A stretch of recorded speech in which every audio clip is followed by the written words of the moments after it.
wears hats and walks around in a black and white world. I began contemplating a more profitable line of work, like politics. We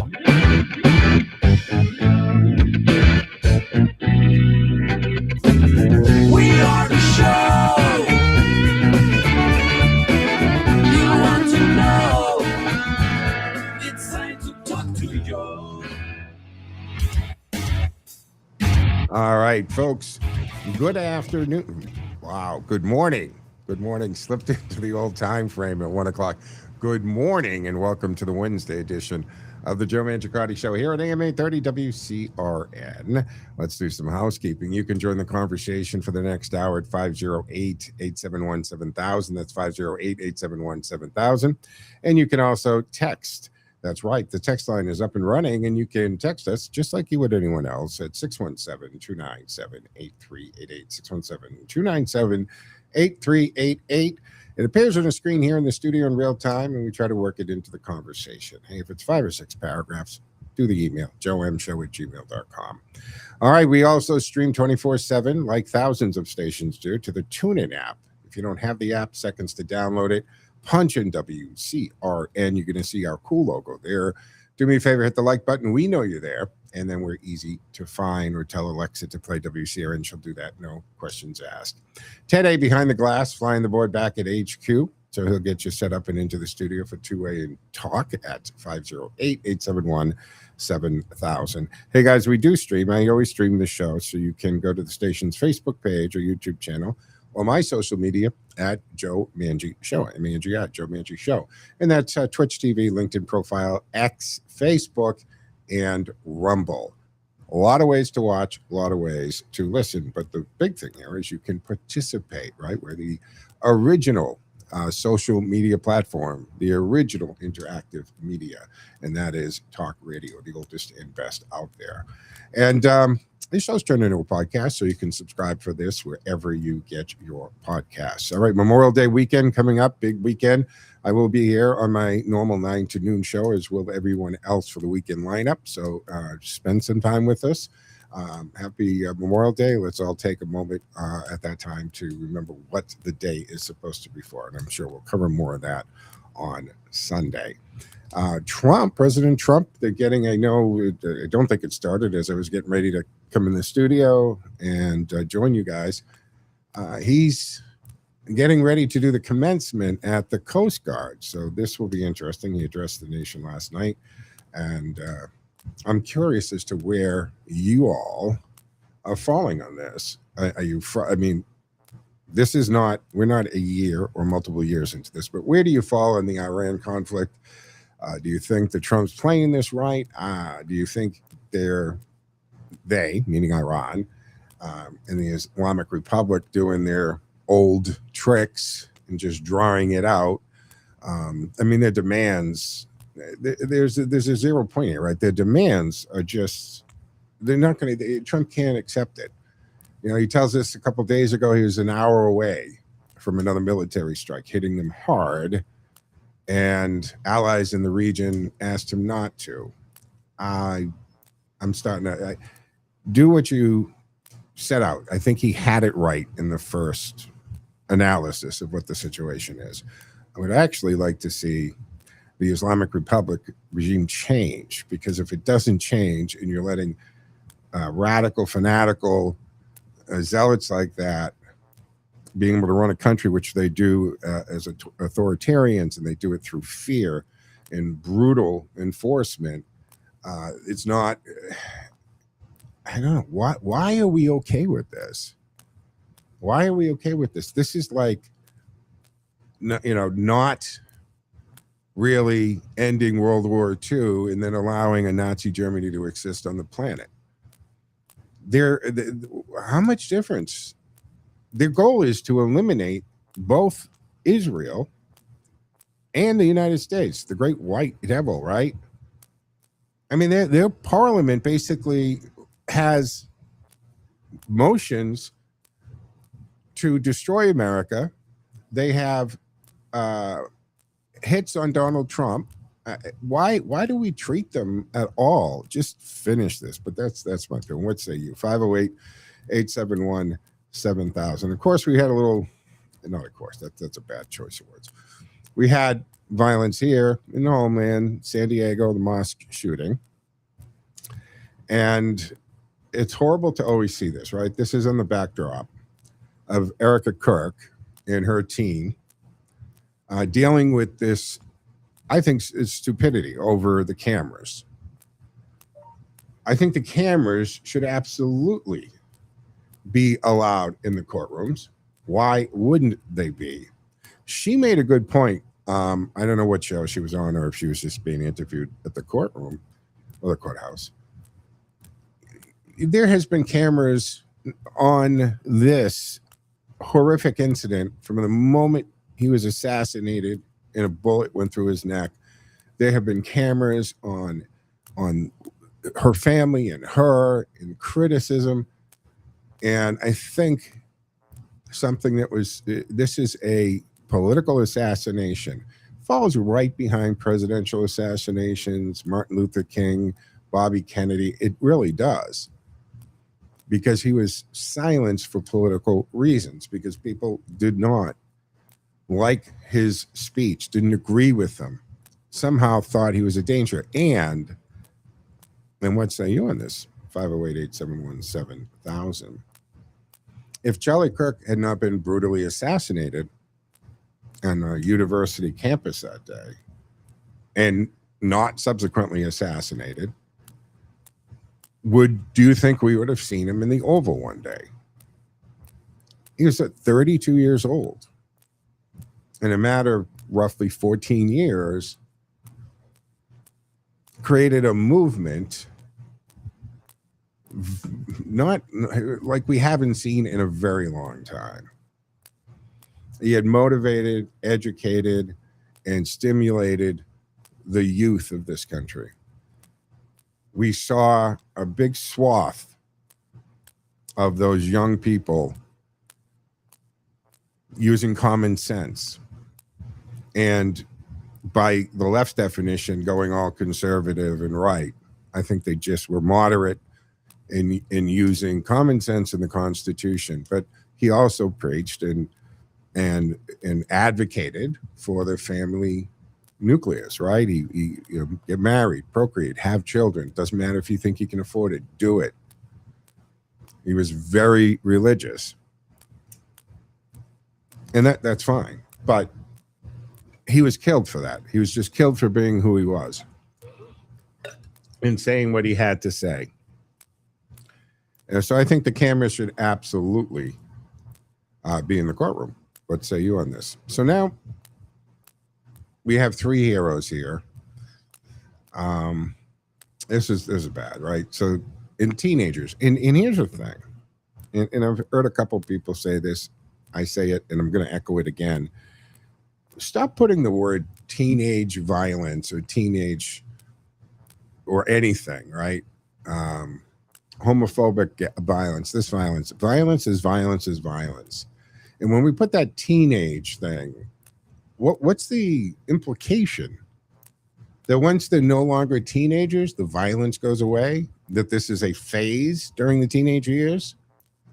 But it's two teenagers, because I'm going to talk about the teen takeover stuff too, which is where I guess that's really coming from. But these two teenagers, because they were at 17, 18, they walked into the Islamic Center of San Diego, open fire. And these three good men are dead, heroes. They put themselves in front of those bullets to protect kids inside that mosque. And they deserve our respect and our prayers and our good thoughts and prayers for the families and those that they left behind. Now, the identities of the shooters, I'm trying to figure out what's going on with the mainstream media, right? CNN, MSNBC, and all that, the usual corporate media crew. Because the story seemed to hit, but then kind of they're not really paying a lot of attention. Now I understand there's a lot going on in the world, so maybe that's it. But it just seems a lot of other times they spend a lot more time on this. But we know the shooters, Kane Lee Clark, the 17-year-old, Caleb Liam Vasquez, the 18-year-old. And biological males, they had a very large arsenal. They had a manifesto full of hate. They even live streamed parts of the attack. And they were very deep into this online radicalization, right? White supremacist garbage, the neo-Nazi stuff, anti-everything ideology.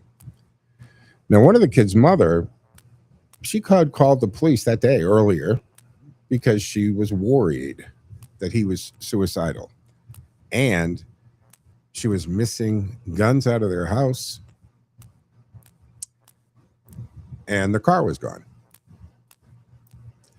So social media exploded with reports. And then we see and again, this is what's showing up in social media. I've seen no news article to confirm this. So this could be the trolls online just projecting into this. Maybe thinking they're going to apply some of the Charlie Kirk shooter into this.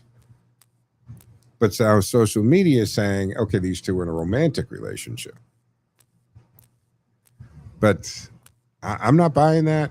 If you know this or there's a news source you can go on this, text it to me or call the show.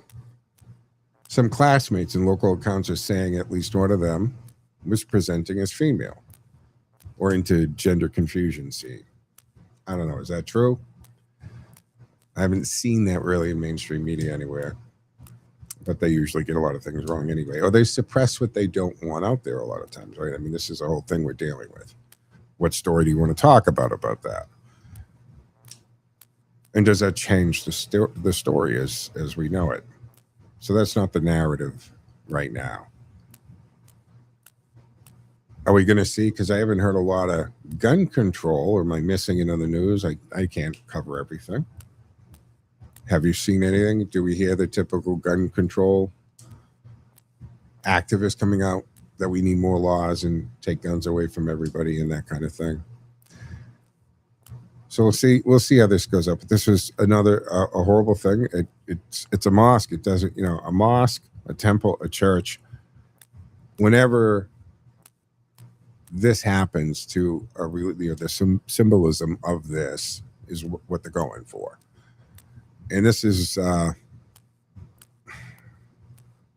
again, I don't know what to say with this. We see this. And speaking of sick stuff happening and dealing with all this, right? We've got this situation. Did you catch this? With Mangione, right? They have what they're calling these women. I think what Mangione fangirls. Mangione fangirls, right? So if you hadn't seen this, I mean, it's not really worth looking up. I mean, I'll tell you about it. You've got these women showing up at the courtroom, and the stuff they're saying is horrific. All right, they're celebrating murder, and on top of all this, these three particular young ladies, I use the term loosely, were issued official press passes from Mayor Mondami's office. It can't make this stuff up. In Zoran Mondami's radical New York, the socialist fever dream running the city into the ground, these three twisted women calling themselves the Mangionistas got official city press passes to attend Luigi Mangione's court hearing. What did they do? They stood outside the courthouse and they openly celebrated the cold-blooded murder of United Healthcare CEO Brian Thompson like it was some kind of heroic video game kill. Now, do you see the predicament that little Luigi and his legal team are in right now? Because they're on this side of the wall in the courtroom professing his innocence. And his fangirls are on the outside of the courtroom walls, praising him for what he did. So you follow me on that? The legal team's trying to say he didn't do it, but the fans are outside saying he did do it. But he has to denounce the action to save his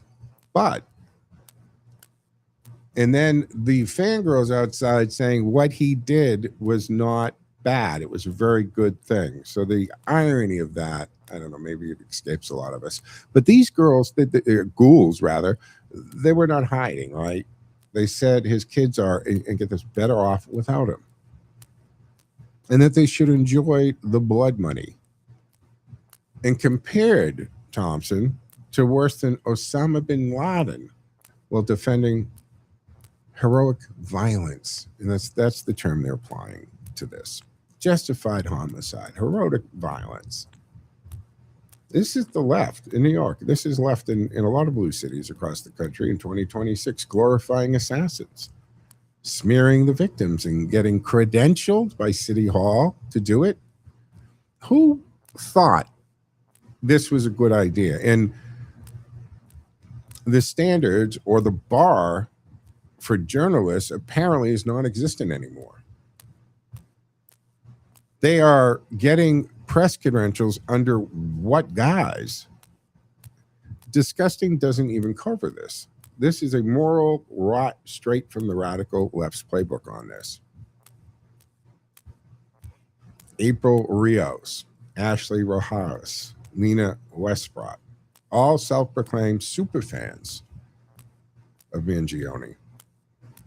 They run pro-Mangione social media accounts, proudly showed off in the New York City press passes, right? Showing those off, issued.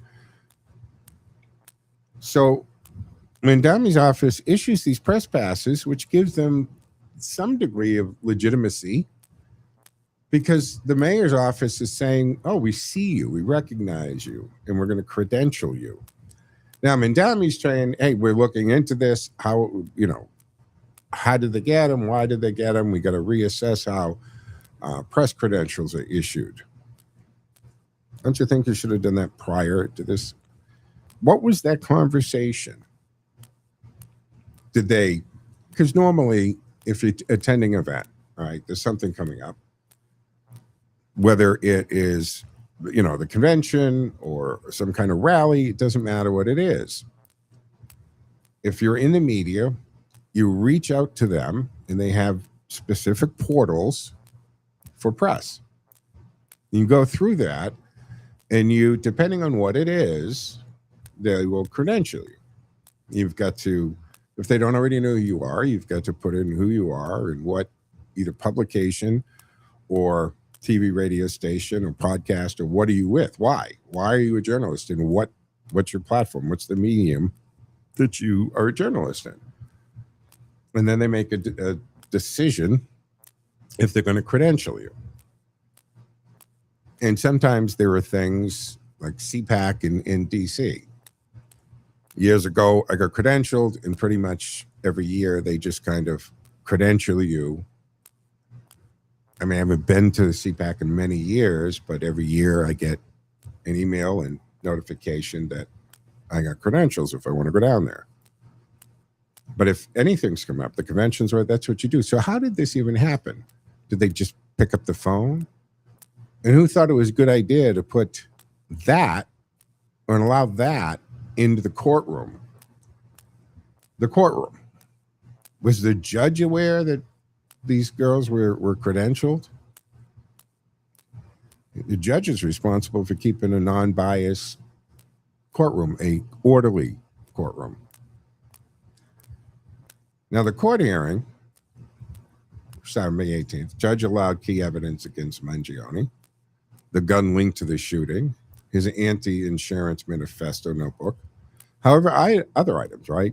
Magazine, phone, passport, etc., were suppressed because of an improper warrantless search of his backpack in Pennsylvania. Remember that whole scene in the McDonald's? And don't forget that McDonald's got a lot of blowback because an employee recognized him because of the news and the nationwide manhunt going on for the kid, and did the right thing, called it and said, somebody really fitting that description is sitting here having a meal in our restaurant. And the police went there. And based on everything, there's probable cause to question him and detain him. But somehow they were able to finagle a suppression because of a warrantless search on the backpack. Remember, he had the backpack with him, and the cops searched it. Often they do that for safety reasons, right? But the bigger picture, right? Back to this. This isn't random fandom. It's the left turning a cold-blooded assassin into this folk hero. And he targeted. And remember, he said he didn't have a particular issue with Brian himself. It was that he was the CEO of an insurance company. And Mangione didn't even have ties to this insurance company. It's not like, when it first broke, right? And I think I even talked about this on the air when, within the day or so that it all happened. Because the way it went down, you're thinking, we're going to find out that this insurance company had something to do with his family. You figure in the backstory is going to be they wouldn't pay for certain treatment or long-term care, something to his mother or father or somebody in his family, in his estimation, died because the insurance company wasn't willing to do what it took to save them. Right? Made sense. Then you find out, no, he didn't have anything with this insurance company. Nobody in his family did. All he knew is that this guy was the CEO of an insurance company, and that's enough. That, in his twisted mind, is enough to justify cold-blooded, and in shooting him in the back, by the way. And it was okay. And then these people, what is wrong? So where does that end? If this violence, heroic violence, justified violence and murder, because they don't like the institution and in the setup and the capitalism and all of that. So if somebody doesn't like these fangirls supporting this, is it okay for them to take matters in their own hands and assassinate all three of these or any one of these women? That's why we have to stay within our the justice system. And we can't be vigilantes, and we can't make these decisions. And there's a difference between killing somebody in the self-defense, right? That's a whole. There's all our laws about self-defense and stand your ground, right? And being able to step into other people's shoes. It's not even that if somebody they don't have to be coming after you. If you see somebody assaulting somebody else, the law allows us to step into their shoes and defend them with deadly force if necessary. And there's that line, right? You can't cross from defense to being the criminal. And we saw this in the subways in New York, right? Where we had a guy minding his own business, happens to be a Marine and fit, and apparently, in my opinion and estimation, had a pretty decent moral compass. And he didn't plan, right, Daniel Perry, right, to murder that man. It was an unfortunate accident to his attempt to subdue and protect the women and people on that tube 30 feet underground that they were stuck in with this guy. And he sized up the situation, and he put him into a hold, and unfortunately other contributing issues. And don't forget, Daniel Perry he didn't do that alone. There were two other men assisting in the confining him.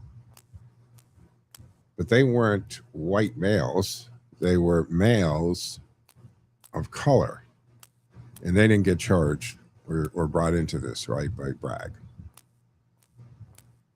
But Mandami's New York City, socialist mayor hands these press credentials to murder cheerleaders. And the city it's in chaos.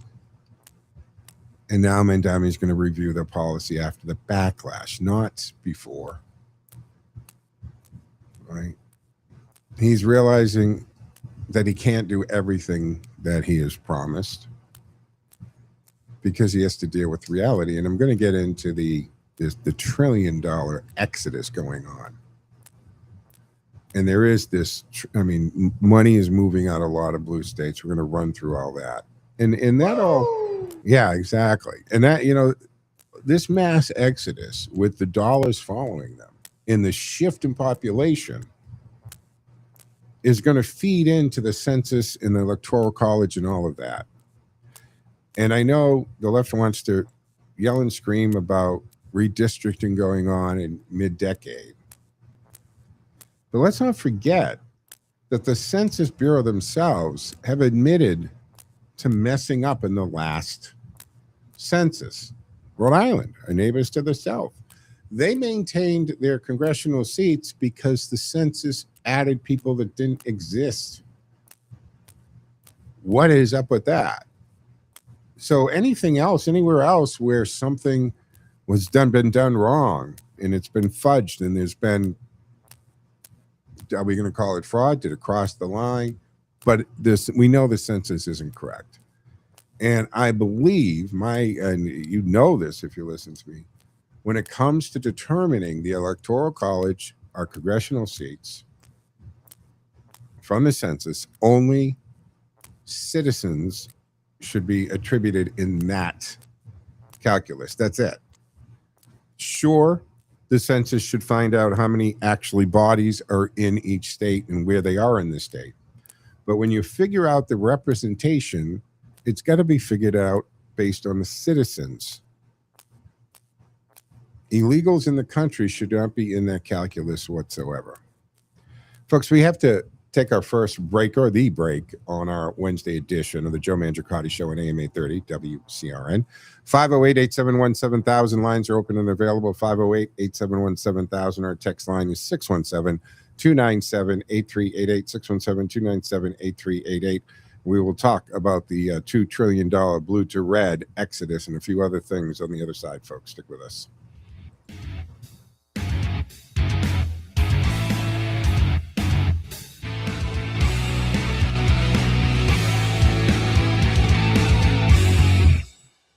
WCRN. Join us at the corner of fresh and familiar. North Star Music. New England hits that made radio great. Evenings at 8 on Radio Central WCRN.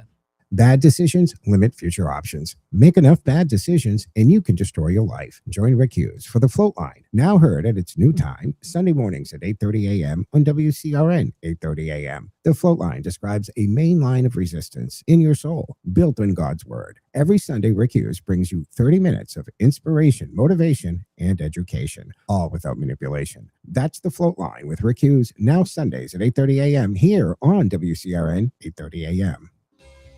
Perner Logging and Land Clearing. Fully equipped with state-of-the-art equipment to handle all of your lot and land clearing needs, whether it's 1 acre or 100. They regularly service customers in the local area and will travel to neighboring communities and beyond to get the job done. Now, whether you're doing new construction, renovations, or clearing land for a new development, the Perner Logging and Land Clearing team of experienced personnel makes small or large jobs run efficiently, giving them the ability to always keep the competitive edge. They'll quote your job from something small to hundreds of acres, factoring in all aspects, including the wood salvage value, if any. In addition, they have the right equipment for each size job, making for the most efficient job site possible. For every job, Perner Logging and Land Clearing makes sure the client's goals are the main objective. Call Perner Logging and Land Clearing today for a free estimate, 978-270-9916. That's 978-270-9916. When I need the best cuisine for an event, my answer, Ziti's. Make that graduation party an enjoyable catered affair. Ziti's Restaurante, Speedway Plaza in Westboro. Ziti's. I'm Lee Gaudette from Gaudette Insurance and the Gaudette Insurance Show. You're listening to Radio Central, AM 830 WCRN. I'm Chief Meteorologist Sherry Spearn. Here's the latest Boston 25 weather on Radio 830 WCRN. We are going to keep it hot again today. We're looking at high temperatures around 90 degrees. In some spots, we could tie or even beat some record highs. Now, with the heat and humidity comes the threat for some thunderstorms this afternoon. It doesn't look like coverage will be as extensive as yesterday, but some stronger and severe thunderstorms expected with locally heavy rain, some gusting winds, and some hail. Those are going to melt away as the sun goes down. Tomorrow, we're looking dry but cloudy with highs in the 60s. I'm Chief Meteorologist Sherry Spearn. You can hear Boston 25 live for the morning drive weekdays on AM 830 WCRN. All right, folks. Welcome back here to the second half of the Wednesday edition of the Joe Mangiacotti Show right here on AM 830 WCRN Radio Central. Remind you can join the conversation at 508-871-7000. My apologies because Mark, apparently you've been holding a while.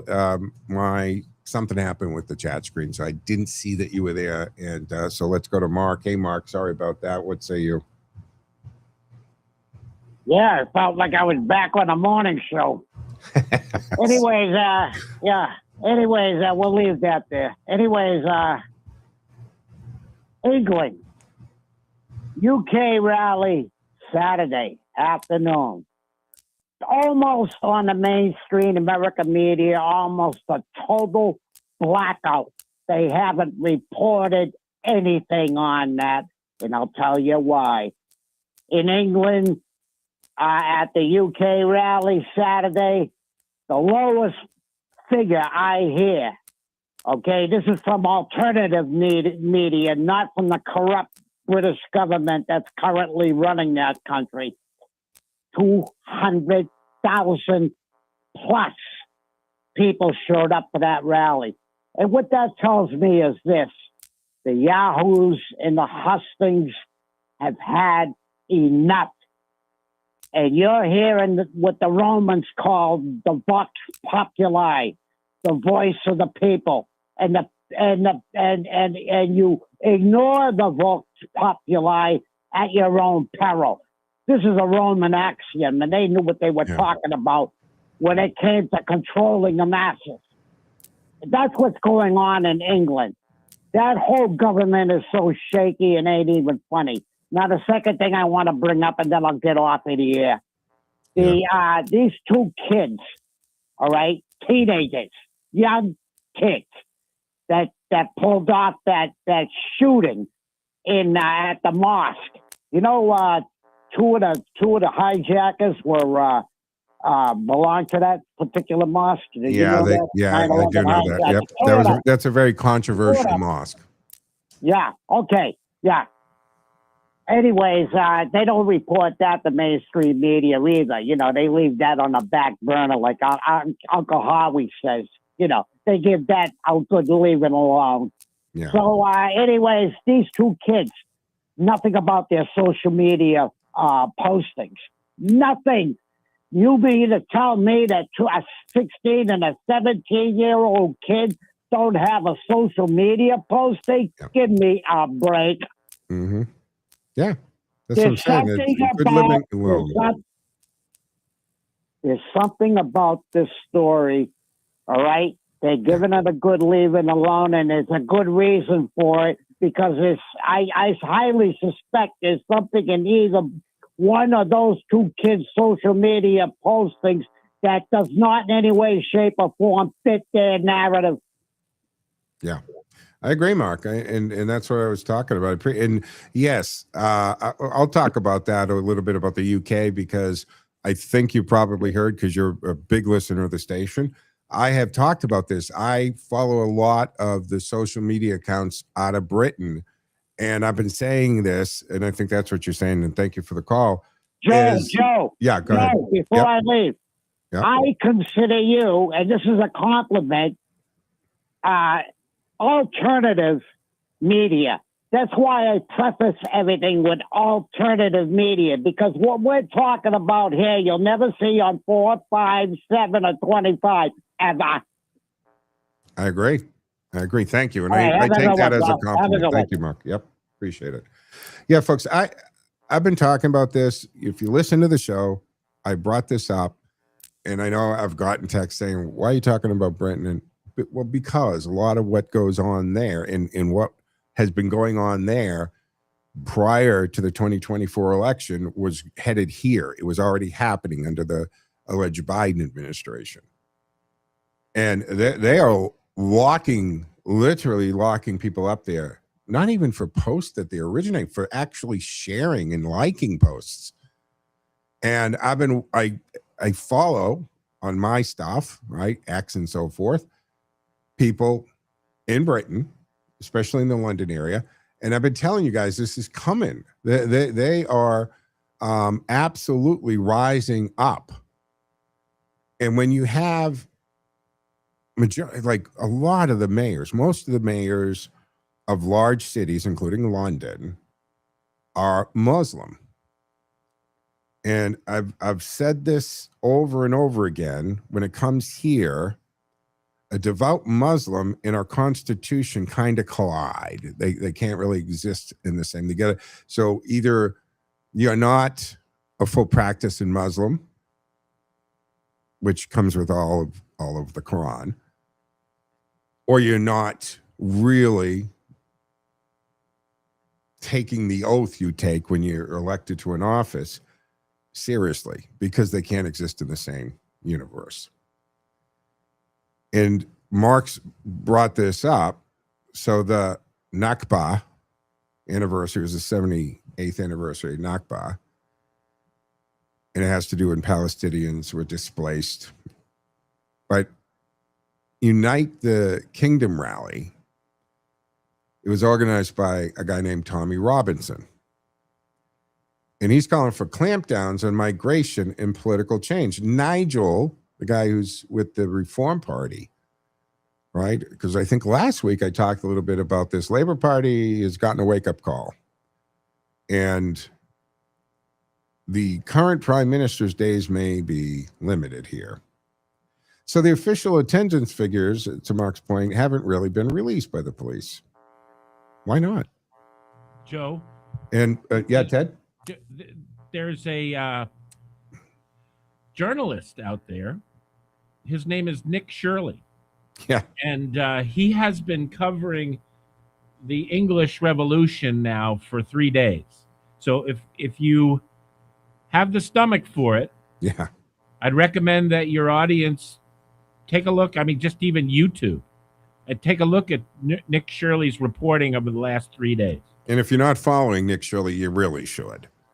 And his, his Leering Center, thing that kind of kicked off a lot of his stuff. And thank God, and I covered this on a show, and Ted, I don't know if you caught this, but a private security company saw how much danger this kid was, right? Because he was in Washington or the Portland area with Antifa, and he was backed up against the wall, and that black-clad Antifa is telling him, I'm going to waste you. And all of a sudden, there's the red dot on this guy, because it was an outside the ICE facility, and the ICE sniper saw this and leveled on him.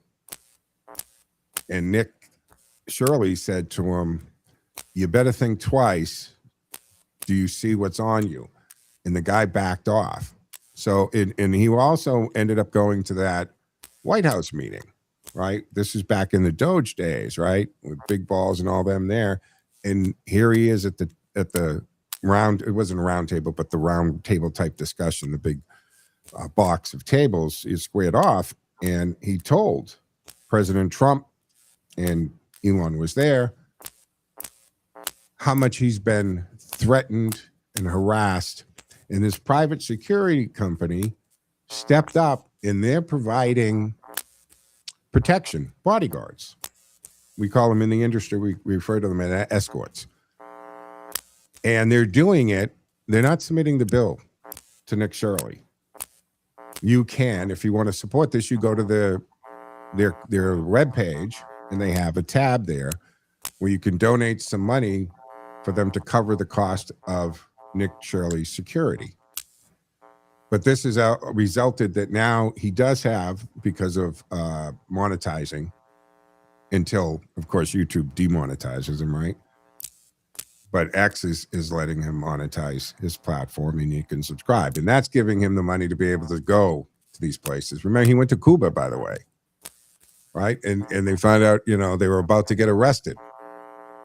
And they pretty much had to sneak out of the hotel at 4 o'clock in the morning before Cuban officials arrested him. But of course, Cuba, right now, things with, I mean, I don't know if you caught this, right? So now it looks like America, we might be doing a Maduro, right, in Cuba, and they seriously need something.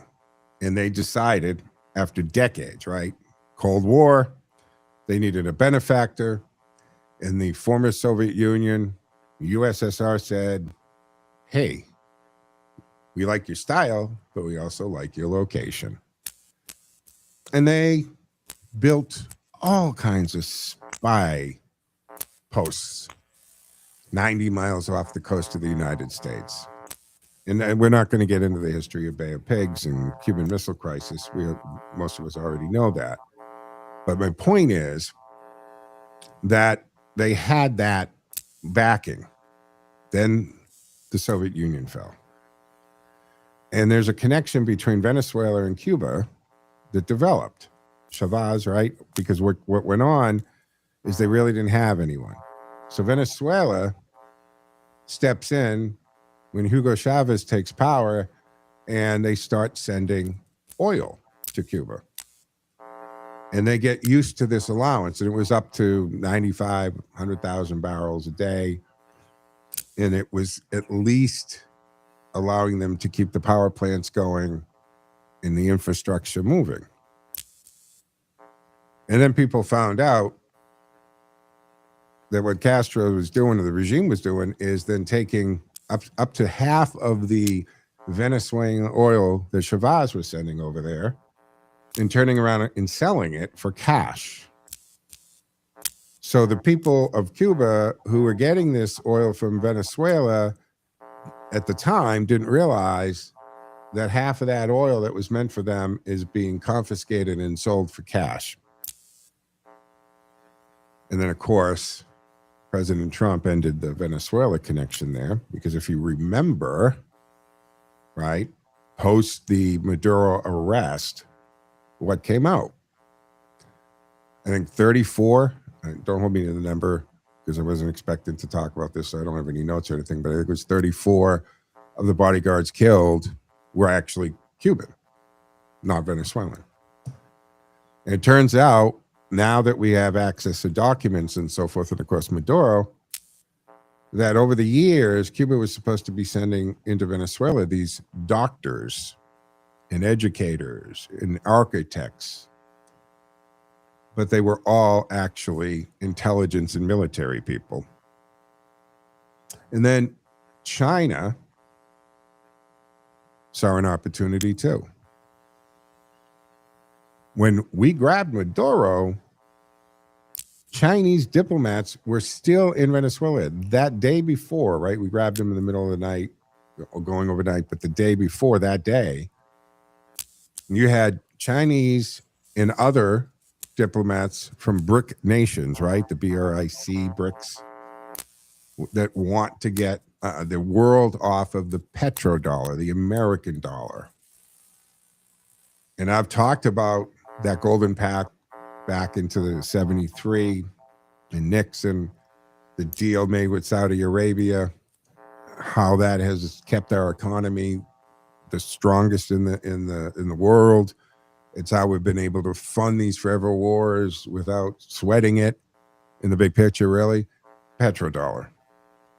So there they are, the day into the night that we grabbed Maduro with the BRICS contract, right, to switch over to BRICS currency. Brazil and Russia and India and China, BRICS. They want to hurt America economically by stop trading on the American dollar. And Trump, right, is going back to old school saying, stay out of our hemisphere. He dealt with it in Panama. China was getting way too much power there. He got them out of Venezuela. And the byproduct of this is oil stopped. Now, I think we're 73 days. Don't hold me to it, but we're approaching about 3 months where there's either constant power outage or intermittent. The hospitals are having a hard time with the generators to keep the hospitals powered. So and that's why they're in the trouble that they're in right now, in the sense that they have said, you know what? It looks like maybe the best option that we have is to make a deal with the United States, because we did it with the former Soviet Union and they collapsed. Then we were counting in Venezuela and they've gone away, and China's been chased out of the hemisphere. And why don't we just do something with America? Will they become a state or a territory? I don't know. Trump sent a meme out joking, showing Venezuela as the 51st state, right? That popped the heads of the left. I think if Trump had his way, Venezuela, Cuba, and Greenland would all be states and or territories. And maybe he's willing to take, maybe not all of Canada, but there's yeah, the Trump train is coming, that's for sure. But maybe some of the province, right? Because some of them want to secede from Canada. So we'll see what goes on. But before we run out of time, I did want to get into this.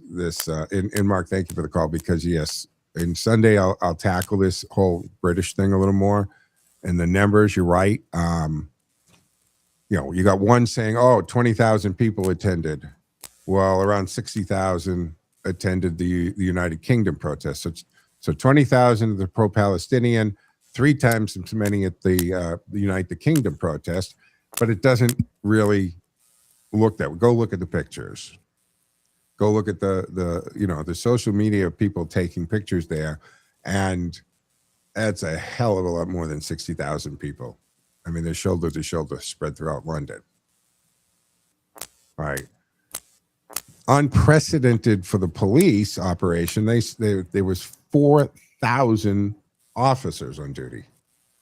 They had to go draft 660 police officers or peace officers from elsewhere in the country. It cost £4.5 million to the police, and 1.7 million pounds of that was to bring the officers into the force. And out of all that, only 31 people arrested.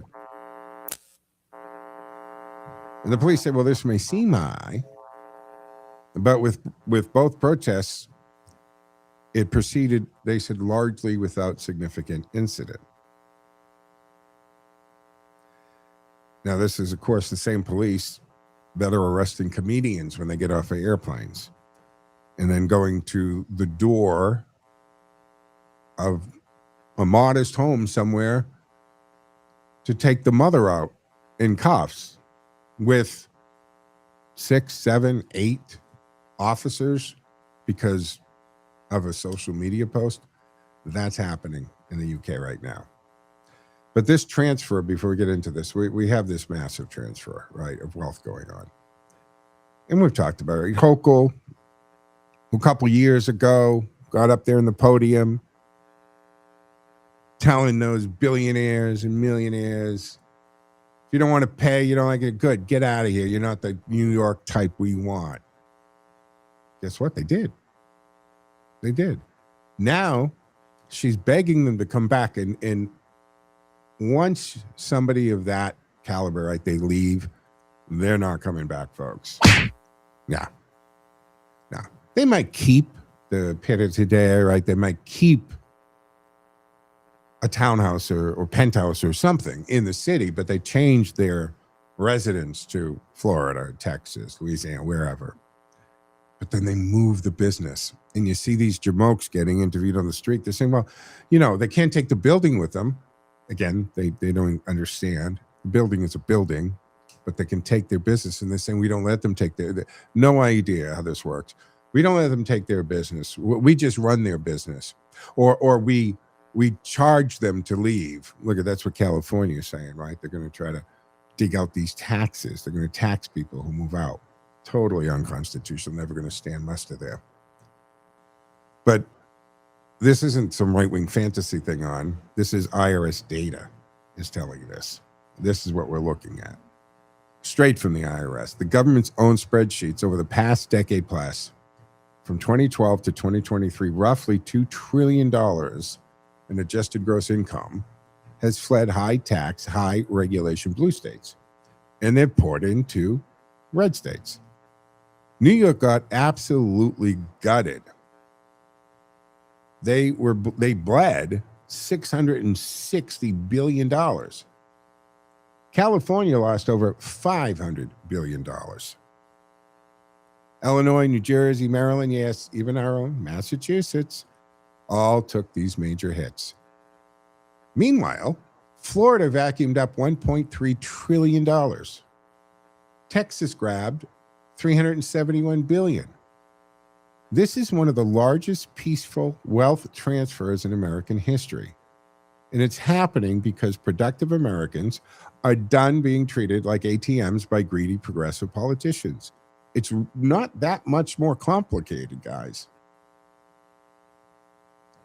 We people, and I apply this to men with the left too, but we as people, when we're not wanted, no problem, we'll leave. Right? The Democratic Party have been bashing straight white men for years now. And guess what? Guys who were brought up as Democrats because dad was a Democrat, mom was a Democrat, the House voted Democrat. They were coming from unions and farms and blue collar and factory. They were told that's the party for you. And today's Democrat Party is not my parents' Democrat Party. Joe? Ted? There is nothing democratic about the Democrat Party. This is very true. It sums it up succinctly. It really is. There isn't. They are very much mine, right? Hive mentality. If you do not think like it and use the verbiage I tell you have to use, then you are a fascist and a Nazi and all of this. So this transfer in the population, and I absolutely think we should be doing another census, but a census with real numbers. And again, we figure out the congressional seats by citizens that live there. And we got to make sure that our voting lists are accurate. They have to be purged. And we don't purge them, and then before the election, all these people get added back on. And you can't stop with the voter fraud's not that big. Because a few years ago, that was the cry. There's no voter fraud. Okay. What about this example? What about this example? What about this example? Well, it's not that bad. Okay, but what about this one then? And that one, and the thousands over here. Well, it's not enough to sway an election. Last count that I found in research was 600,000 people nationwide that should not have been on voter rolls because they were either dead, they weren't citizens, or they no longer lived in that district. But Joe, he's only partially dead. We're not talking about the former president. We're talking about voters on the roll, right?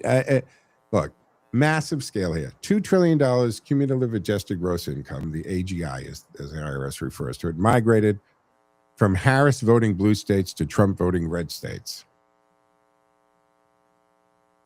And per the Committee to Unleash Prosperity analysis of the IRS data, this is what they're saying. Again, New York, the big one, $660 billion. California, $503. $399 New Jersey, Massachusetts, $118 billion. And Ron DeSantis is saying, come on down. Come on down. The water's good. DeSantis is talking about eliminating the property tax in Florida for people who have their primary residence there.